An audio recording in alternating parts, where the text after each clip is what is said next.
सुप्रभातम। बच्चों, अपन अजंत प्रकरण का अध्ययन कर रहे थे और अजंत प्रकरण का पहला शब्द था राम शब्द। राम शब्द की प्रथमा विभक्ति एक वचन किस प्रकार से बनता है उस रूप की रूप सिद्धि अपन कर चुके हैं। आज अपन प्रथमा विभक्ति का द्विवचन और बहुवचन के रूप कैसे बनते हैं इनका अध्ययन करेंगे। इसके लिए अपन पहले कुछ सामान्य सूत्रों का अध्ययन करते हैं। एक सूत्र है सरूपाणाम एक शेष विभक्तौ। विभक्ति जो प्रत्यय है ना, सु औजस आदि, इन्हीं प्रत्ययों को विभक्ति कहते हैं। सरूपाणाम एक शेष विभक्तौ, एक विभक्ति में या समान विभक्ति के, एक विभक्ति या समान विभक्ति एक ही अर्थ है। ये यदि परे होती है तो उसके पहले विद्यमान समान रूप वाले दो या दो से अधिक शब्दों के स्थान पर केवल एक शब्द शेष रहता है। कहने का अभिप्राय है द्विवचन और बहुवचन में उसके परे यदि समान विभक्ति है तो पूर्व में विद्यमान द्विवचन और बहुवचन शब्दों में से एक शब्द ही शेष रहता है। जैसे प्रथमा का द्विवचन या बहुवचन बनाते हैं तो राम राम दो राम, राम राम राम बहुत से राम। तो समान विभक्ति एक ही विभक्ति के परे होने पर एक ही शब्द राम शेष रहेगा। अगला सूत्र है प्रथमयोः पूर्व सवर्ण है। प्रथमयोः पूर्व सवर्ण, अक प्रत्याहार। अक प्रत्याहार का मतलब अ, ई, उ, री, ली, ये पांच वर्ण अक प्रत्याहार में आते हैं। अक प्रत्याहार से परे बाद में विद्यमान प्रथमा या द्वितीया का अच हो तो अगर अक प्रत्याहार के बाद में प्रथमा विभक्ति का कोई स्वर अथवा द्वितीय विभक्ति का कोई स्वर विद्यमान हो तो पूर्व और पर, पूर्व का मतलब अक और पर का मतलब अच, पूर्व और पर दोनों के स्थान पर पूर्व सवर्ण दीर्घ हो जाता है। ये बात कौन कह रहा है? प्रथमयोः पूर्व सवर्ण है। अगर अक और अच हैं तो अक को दीर्घ हो जाएगा। लेकिन यहाँ निषेध परक बात भी आती है, निषेध मनाई होती है। वो अगला सूत्र है नादीचि। यदि अवर्ण से परे इच प्रत्याहार, इच का मतलब ई, उ, री, री, ए, ओ, ऐ, औ, यदि अवर्ण से परे इच प्रत्याहार का कोई वर्ण होता है तो पूर्व और पर दोनों के स्थान पर पूर्व सवर्ण दीर्घ आदेश नहीं होता है। अगर पूर्व सवर्ण दीर्घ आदेश नहीं होता है। फिर है चुटु। ये बहुत महत्वपूर्ण सूत्र है, समस्त प्रकार की सिद्धियों में और आगे की कक्षाओं में भी हमारे अध्ययन के लिए बना रहेगा। चुटु प्रत्यय के आदि में विद्यमान, आदि का मतलब प्रारंभ और अंत माने अंत, प्रत्यय के आदि में विद्यमान चय वर्ग और टय वर्ग।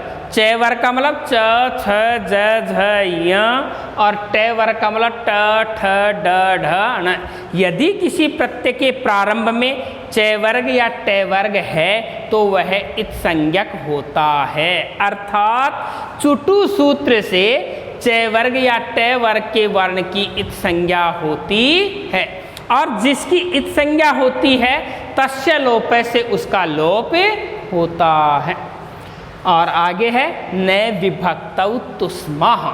अगर किसी विभक्ति, विभक्ति का मतलब प्रत्यय में स्थित तू, स, मा, तू मानी त वर्ण, स वर्ग, सकार और मकार, त, सकार और मकार, ये इत संज्ञक नहीं होते हैं, अर्थात इनकी इत संज्ञा नहीं होती है। और अगला सूत्र है विभक्तिश्च। सुप और तिंग प्रत्ययों की विभक्ति संज्ञा होती है।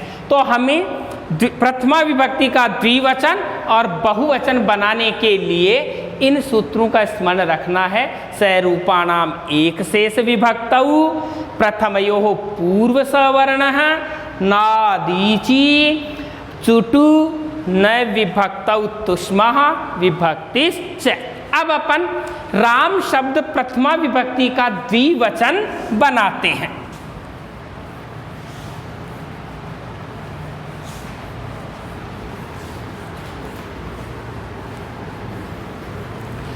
अब राम शब्द प्रथमा विभक्ति का द्विवचन क्या होता है? रामऊ। रामय अपन ने सिद्ध कर लिया था, द्विवचन है रामऊ। इसे देखते ही हम समझ जाएंगे राम शब्द प्रथमा विभक्ति का द्विवचन है। सबसे पहला सूत्र हम लगाएंगे अर्थवद धातुर प्रत्यय प्रातिपदिकम, और दूसरा सूत्र इसमें लगा देते हैं कृत तद्धित समासाश्च।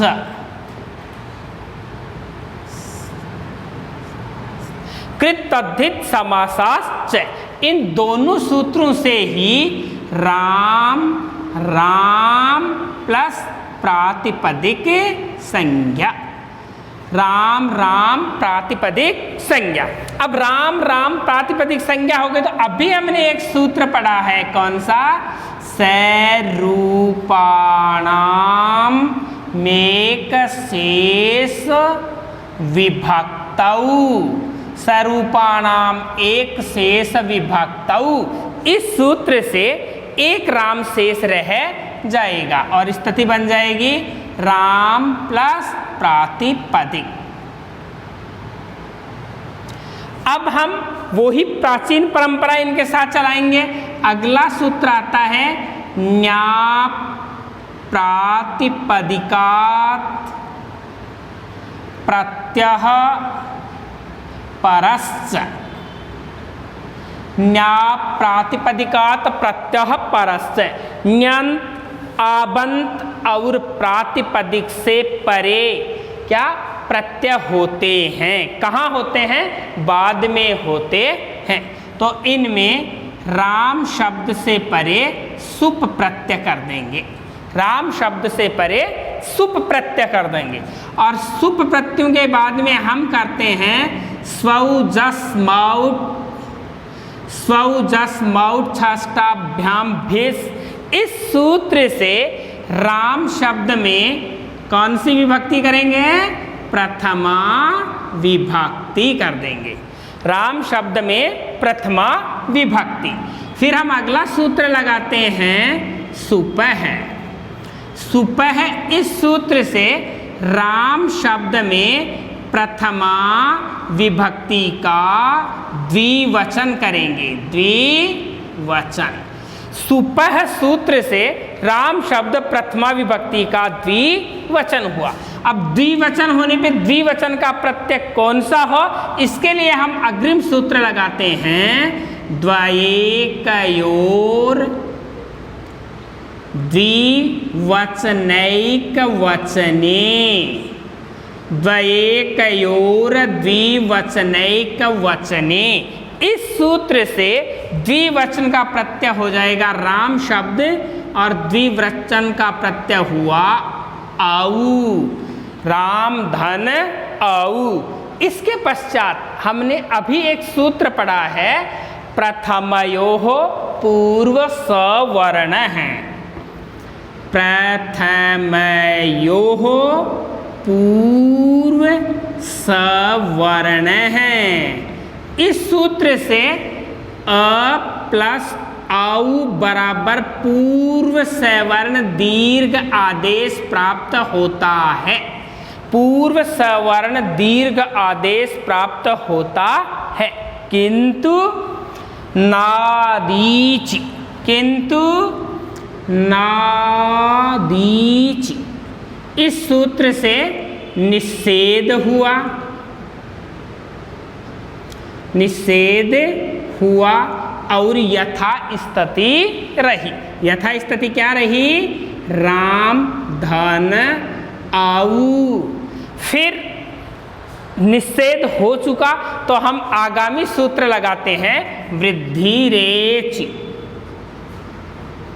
वृद्धि रेच, वृद्धि रेच। इस सूत्र से अ प्लस औ बराबर औ वृद्धि एकादेश हुआ और स्थिति बन गई राम प्लस औ और फिर अंत में अज्झिनम परेण संयोज्यम से संयोग करने पर, अज्झिनम परेण संयोजम से संयोग करने पर, संयुक्त करने पर, इन्हें मिलाने पर शब्द बनेगा रामौ इति रूप सिद्धम। ये आपका रामौ शब्द सिद्ध होगा। तो इन सूत्रों का अपन एक बार स्मरण रख लेंगे। सबसे पहले अर्थवद धातुर प्रत्यय प्रातिपदिकम कृत तद्धित समासास्व, फिर सैरूपाणाम एक शेष विभक्तौ, फिर न्याप प्रातिपदिकात प्रत्यय परश्च, फिर स्वजस्मौट षष्ठाभ्याम भेष, फिर सुपः, फिर द्वयेकयोर द्विवचनेक वचने, फिर प्रथमयोः पूर्व सवर्णः, फिर नादीच और फिर वृद्धि रेचि सूत्र से वृद्धि रूप एकादेश करना है और अंत में अज्झिनम परेण संयोजम से संयोग करने पर रामहु यह रूप सिद्ध होता है। तब तक के लिए धन्यवाद।